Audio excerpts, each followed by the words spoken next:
নমস্কার। আজকের পরিবেশনা রামচন্দ্র।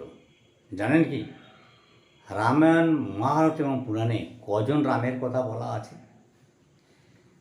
আমি আজকে আপনাদেরকে তিনজন রামের কথা বলবো।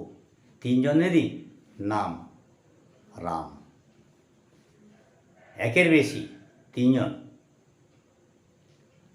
তাহলে আমাদেরকে জানতেই হয়। তবে দর্শক, মূল পড়ে যাওয়ার আগে আপনাদেরকে প্রফেসর একেএম চ্যানেলের পক্ষ থেকে নমস্কার জ্ঞাপন করছি। প্রথম রাম, যেটা অগ্নিপুরাণে আছে এবং ভাগবত পুরাণে এই রামের কথা পাওয়া যায়। ইনি হচ্ছেন যমদগ্নি এবং রেণুকার পুত্র পরশুরাম। হাতে সবসময় পরশু থাকতো বলে, কাঁধে সবসময় পরশু থাকতো বলে, পরশু অর্থাৎ কুঠার থাকতো বলেই এর নাম হচ্ছে পরশুরাম। একবার হয়েছিল কি, যমদগ্নি স্ত্রী রেণুকা, তিনি করেছিলেন কি, মাতৃকাবর্ত দেশের রাজা চিত্তরথ তার স্নানের কীর্তিকলাপ দেখে কামে মোহিত হয়ে গেছিলেন। এই খবরটি তিনি ধ্যানে জানতে পারেন যমদগ্নি। তার যে চারটি পুত্র ছিল, চারটি পুত্রকেই মাতা শিরচ্ছেদন করতে বলেন। কেউই রাজি হয়নি। কনিষ্ঠ পুত্র পরশুরাম রাজি হয়েছিল, পিতার আদেশ শুনেছিল, তাই মাতা শিরচ্ছেদন ঘটিয়েছিল। আবার পরবর্তীকালে পুত্রের আকুতিতে মাতার জীবনদানও করেছিলেন। প্রথম যে রাম, তিনি হচ্ছেন পরশুরাম। ইনি হচ্ছেন ভগবানের ষষ্ঠ অবতার রূপে পরিচিত।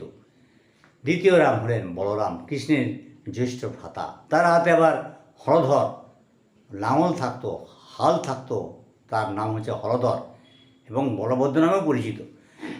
শেষে রামকথায় থাকায় বলরাম, বল অর্থাৎ বল ভীষণ, ক্ষমতা ভীষণ ধারণ করতেন বলেই তার নাম ছিল বলরাম।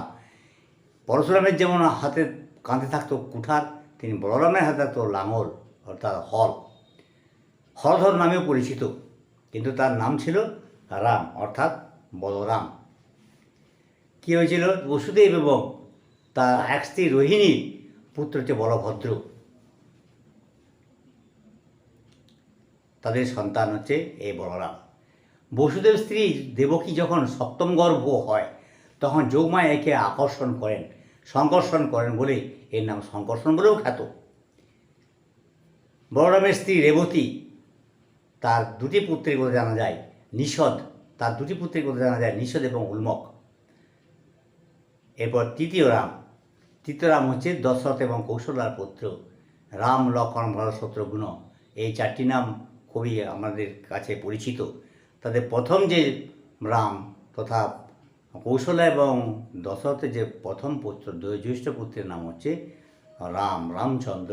এই রামের কথা আমরা জানি, তিনি হরধনু ভঙ্গ করে জানকীকে তথা সীতাকে বিবাহ করেছিলেন, তার দুই সন্তান লব এবং কুশ।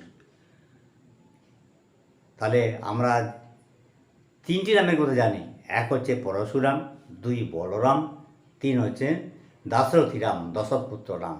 আজকে এই পর্যন্ত, ধন্যবাদ। ভিডিওটি কেমন লাগলো? যদি ভালো লাগে তাহলে চ্যানেলটি সাবস্ক্রাইব করুন আর পাশে থাকা বেল আইকনটি আপনি প্রেস করুন। লাইক করতে পারেন, শেয়ারও করতে পারেন। আরও যদি কিছু জানার থাকে তাহলে কমেন্টস বক্সে জানান। ধন্যবাদ।